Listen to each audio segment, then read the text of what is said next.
Hello, everybody watching at home. Welcome to RPG Limit Break 2017, the third iteration on RPG Limit Break. We're coming to you live from Salt Lake City, Utah, as opposed to Salt Lake City something else. I don't know. I am Spike Vachita, and I am joined today by three of my good friends, Ghoul, J. Hobbs, and Freddie. And what are you guys going to be seeing this week? It's RPG Limit Break. It is 6 days of RPGs in some of the fastest way you could possibly see them done. RPGs and speedruns, if you're a fan of both of those things, we got them right here for you. But in addition to doing those, we're also going to be supporting, we're going to be raising money for, specifically, the National Alliance on Mental Illness. A great organization we've been supporting the last couple of years. And just, I don't know, guys, I'm excited to get into the week. We're right here, a couple, 20, 30 minutes away from Lou Dolphin jumping into FF13-2. Tell me just about your favorite storylines throughout the week. What's the big stuff that defines this Limit Break? Well, for me, it's just how many new things we're seeing that we haven't seen at previous Limit Breaks. Previous Limit Breaks, no PS1 Final Fantasies. This one, we got both Final Fantasy VII and Final Fantasy IX. Mm-hmm. We have Golden Sun, which is totally brand new, never been done on Limit Break. We've got Xenoblade Chronicles, another game hasn't ever been done before. There's so many games like that. Star Ocean's another one I don't believe we've ever seen. Mm-hmm. And there's so many new games, and even with that, we still got some old classics too. It's such a great balance between new and old that there's something for everybody, I think, in the schedule. Absolutely. Yeah, along those lines, we also have some new entries from the Mario series that haven't been seen in Limit Break before. Yeah. We have Paper Mario, Super Mario RPG, both. Yeah. Really exciting. We're not talking about like low tier games. Like, yeah. Like, we Super got Mario some good RPG, kind of like a classic speedrun. It was the first ever speedrun of an RPG I'd ever seen. It was 4 hours back in that day. Now we've got it under 3 hours by Pidge. This is exciting that it's finally getting representation here. It's nice to see Limit Break expanding in that way to getting to represent more and more new RPGs. Like, have we been running out? No, it's lots of new material for you guys. What's funny is that for me, the big storyline isn't the new material. It's actually it's actually something we saw last year, and that is the 14-person production that is Earthbound. There's going to be 2 commentators and then a 3-way relay race with 4 people on each team. That's going to be insane to me. I can't wait. The Earthbound guys put on a great show before, and I'm so excited for that one. That's such an amazing community that came out. You look at the submission page for it, and it's just every other one was an Earthbound submission. Yeah. They were ready to do an even bigger race. It's amazing that has been able to come here. It really represents, I think, a community aspect of it more than anything. Absolutely. They're able to set egos aside. You're also seeing that with Final Fantasy IX, the finale of this marathon. You brought it up. We've actually got 4 people involved in that. No egos whatsoever, each of them doing a different disc. I think that's pretty exciting for sure. It's definitely going to be a cool one. Check that out on Thursday, I believe. And it's, like you said, button up against that finale. They're starting to at the end. And FF9 is going to be a good one, too. Absolutely. Let's also talk a little bit about not just, I guess, kind of a specific storyline. RPG Limit Break, 2 years ago, we were at Essentia's house. Thank you, Essentia and Denton, for having us over there. There were 45 people registered. Which, by the way, 45 people, that's a lot of people for just one house. Oh, yeah. But now all of a sudden, we got 175 people out here and a lot of international representation. Freddie, I know you're excited about that. Oh, yeah, I'm excited. We have lots of people from Europe. We got someone from South America. We got Hoishin over here from Japan. Man, that's insane. It's ridiculous. Didn't he have like a 22-hour travel time or something to get over here? There was a lot of long layovers from what he told me. That's insane. It's ridiculous. Yeah. So, another one I want to talk about is just specific runners that, I don't like. We have tons of world record holders here for you guys. I know that's a buzzword, but world record holders, people are just high tier in their games in general. I also think about runners like one, and maybe I'm biased, but Ghost Wheel, who runs Kingdom Hearts Chain of Memories. I'll go ahead and let you talk about it, J-Hobbs. Oh, man. Ghost Wheel has been running Chain of Memories, which is a Game Boy Advance game in the Kingdom Hearts series, for years now. And he's been trying to get into marathon after marathon for years and never just quite made it work. And now finally he's gotten it in there. It's his level of knowledge for that run is absolutely insane. It's something that comes with, probably close to a decade of running it or something. And I don't think you're exaggerating that much. No, not really. And he's also, he actually, I believe, lives in Florida now, but he has been in Salt Lake City, so we get like kind of a hometown kind of thing going on too. Yeah. So the we got the international and the local. It's great. There's actually quite a few people around the Salt Lake City area. I know Pink Pajamas is around the area. He'll be running later. Disgaea, or Disgaea 2, I believe. Disgaea 2, yep. Gotta be careful. Can't say D2 because that's a different game. Gotta Diablo love. 2 will also be being played by Yakima. I'm sorry for everyone who's triggered right now by that. Well, yeah, I always think it's great with RPGs like Disgaea 2 and Chain of Memories and stuff like that. A lot of the times with RPGs, people don't always see kind of the technical skill right away, but it's that knowledge of knowing I'm going into one fight that's going to last 50 seconds. But it has 14 different ways to approach me, and I need to know backup upon backup upon backup. That's the kind of level of knowledge you get from a lot of the runners here, and it's just insane to me. Yeah, have you ever watched Ghost Wheel streams of Chain of Memories? He's sitting there like everything's. This is just a representation of a lot of runners, but again, that knowledge you have to have where everything that happens, okay, that just happened. Now I need to change up this strategy to this and change up that strategy to that. Oh, I just got this drop, so now all of a sudden I can skip doing this room over here and save like 5 seconds. This comes from running the game for years and years and years. That's something, again, you guys don't see at home probably, but hopefully we'll be able to put on display. So in addition to just the runners themselves, I just want to let's get to brass tacks here. I want to talk about the games. Yeah. What are, to all the viewers at home, okay, we're hearing a bunch of these names being thrown out. What are the games that they need to watch this week that you guys are most excited about? Well, for me, the one that I'm most excited to see is Xenoblade Chronicles. This is about the most bonkers game. First of all, I'm just a big Nintendo fan, so just being able to see, kind of the big modern representation of what a JRPG is on a Nintendo console is fantastic. But on top of that, it's one of the most bizarre speedruns I think you'll ever see. It has to be played on a PAL Wii U. Oh, jeez. Because it runs at a different frame rate, which messes with the game's physics to the point where you run 20% faster, which allows you to run through walls at some point. And then on top of that, you have the weirdest grind method I've ever seen in an RPG. And I don't you can't blow it, dude. Don't give it away. You can't. Let. Oh man, I can't spoil No, it. sorry, we're making them like. No, sorry, we're not just going to give you the punchline. You have to watch Xenoblade Chronicles. Do you know? Because I don't even know. Maelstrom will be running it. He's been working on it so hard. Been trying to get it into marathons for years. Flew all the way up from the UK to show this off too. So another one of those international runners, and it's so fantastic to finally see that game get a chance to be done here. Mm-hmm. Absolutely. Yep. What about for you, Freddie? What other games are you looking forward to for this? I mean, honestly, I can't not be excited about Final Fantasy XII being run course. by both Rusta and Hoishin. Right. I mean, I know I just ran an ESA technically, but these two will just blow my run out of the water. I think it's going to be a great time. It's another one of those overnight runs, so it might be passed up, but. I'm gonna be hosting that. I'll be watching it. I'll be on the couch. They better be entertaining. I'm telling you.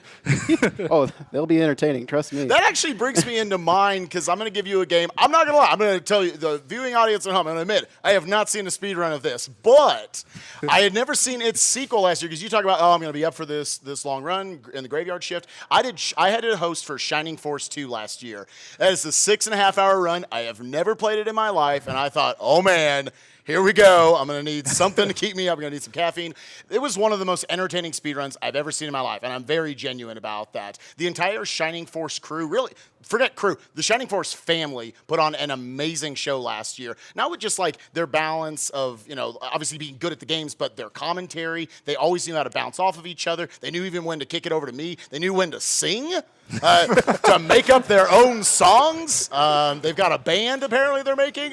I'm sure you're tying this back to this year at some point, right? Yes, right. So all of that being said, they're back. They brought him back to do Shining Force 1. So even if you're like me, you've never heard of Shining Force, that was some of the most entertaining speedrunning I've ever seen. That's going to be going on the final day, right before Final Fantasy IX. Do not miss that. You're going to have a great time with that run. Absolutely. I think one of the other ones I'm excited about is Final Fantasy VII. Yes, and I say that because with Final Fantasy VII, there are so many categories for that game that turn the run into something completely different for each one. Yes. And we get the nice glitch category for this time, and one of the incentives is to bring Aerith all the way to the final boss. Right. That thing that's not normally supposed to happen.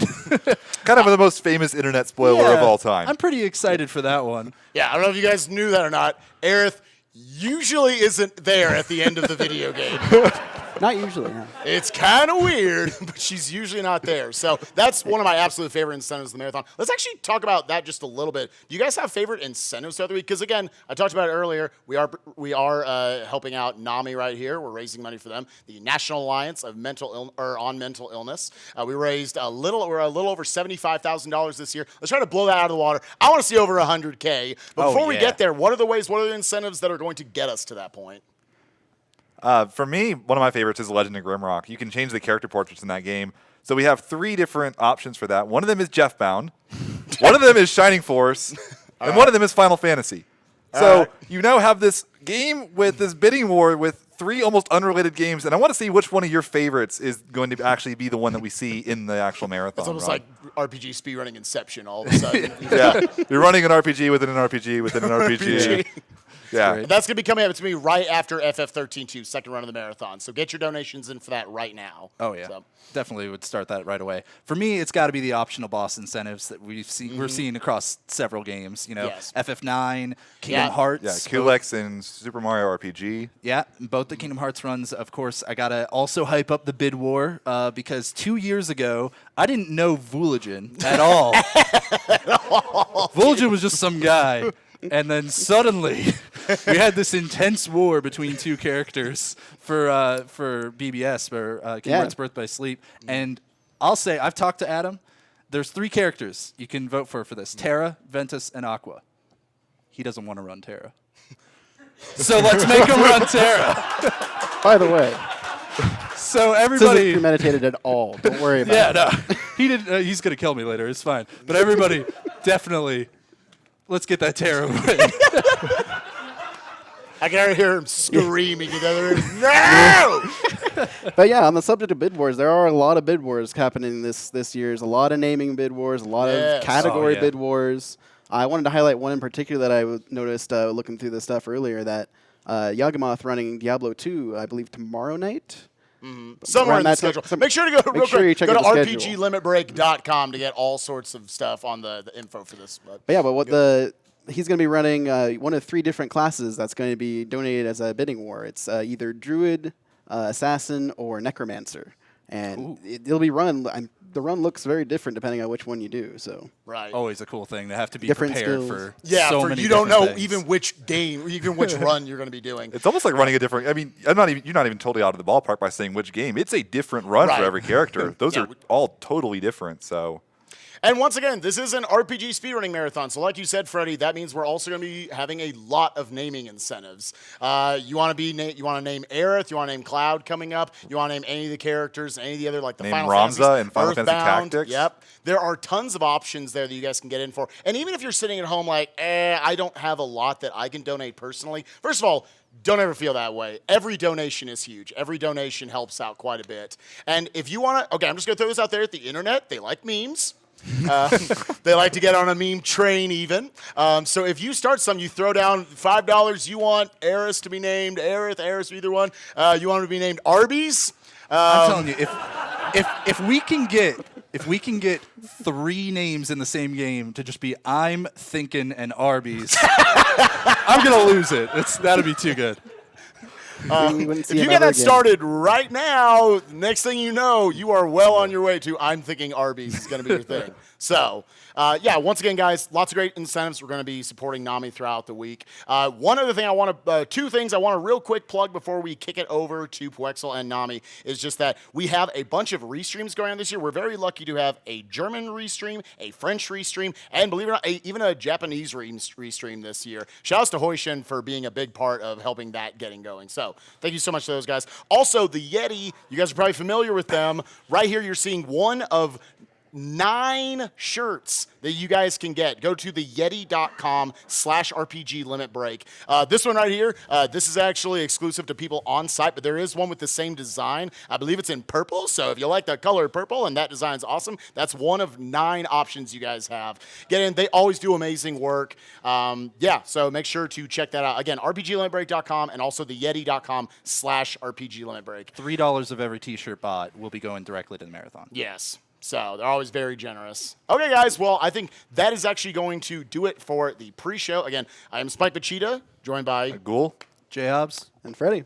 Thank you guys so much for showing up for RPG Limit Break. We have got 6 days of amazing speedrunning coming up. I'm going to kick it over to Puexel and representatives from NAMI. Thank you guys very much. Woo!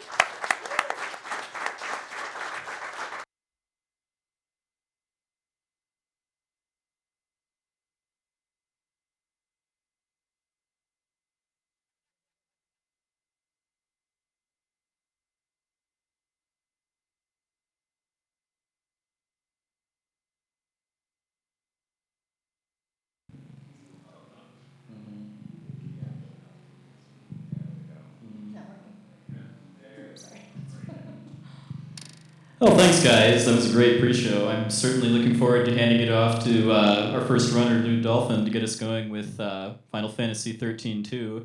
Before we get started with this year's RPG Limit Break, we've got Emily and Rob here from the national and Utah-based NAMI organizations here to say a few words about what we're here for. Thank you so much. And Puexel and the entire RPG Limit Break community, we are incredibly grateful and thrilled to be selected as your partner again for 2017. We've looked forward to this all year. It's finally here. So thank you very, very much again. The National Alliance on Mental Illness, or NAMI, is a national grassroots advocacy organization. And what we do is three things. We provide support and education, advocacy, and awareness for people who live with mental health conditions and their families. So really, we try to bring help and hope to people who need it. This month is May, and that means it's Mental Health Month. This is a really important opportunity to raise awareness about the fact that 1 in 5 or 60 million Americans are struggling with a mental health condition.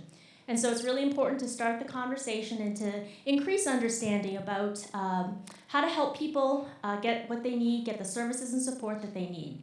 One of the neat things about NAMI is that although we're national in scope, we do have some resources for the global community. About 1 in 10 people who come to our website, NAMI.org, are from a country outside of the United States, and they're able to access social media platforms like our award-winning blog, You Are Not Alone, or YANA for short, as well as our Tumblr platform, OK to Talk. And again, this is another place where people can give and get support for themselves or family members. So I'd encourage you, no matter where you live, to go check out some of those resources and learn more about what we do and how to get involved, but more importantly, how to help folks who need services and treatment. Thanks, Emily. My name is Rob Westman. I'm the Executive Director for NAMI Utah. And again, thanks for allowing us to be part of this. This is super cool. It's my first year getting to watch what's happening, so this is really awesome. One of the things I want to talk about is locally. You know, we want to make sure that folks have access to services and care that is really going to help them, you know, live with mental health issues. One of the things I wanted to point out, you're going to notice folks with stigma-free t-shirts. And as Emily mentioned, Mental Health Awareness Month, that's really what we're talking about is 1 in 5 struggle with a mental health condition. That means that all of us are touched by some mental health issue in some way. For us to come together and really recognize that, hey, we're all in this, and to provide the support we need. I mean, I want you folks to think about that as you see those shirts and really get involved with mental health. All right. Well, I think it's time to stop talking and start speedrunning some RPGs. So, everybody ready?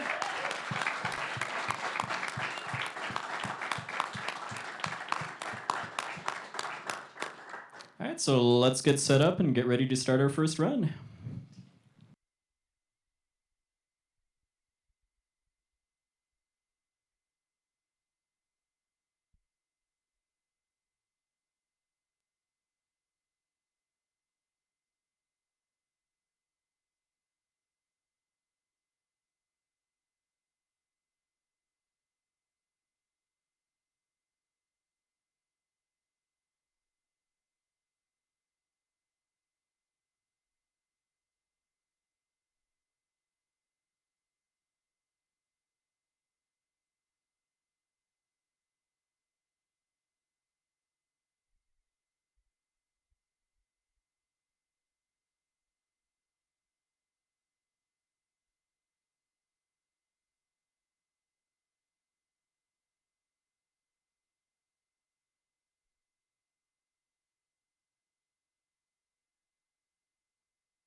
Oh man, I think we're live. Oh.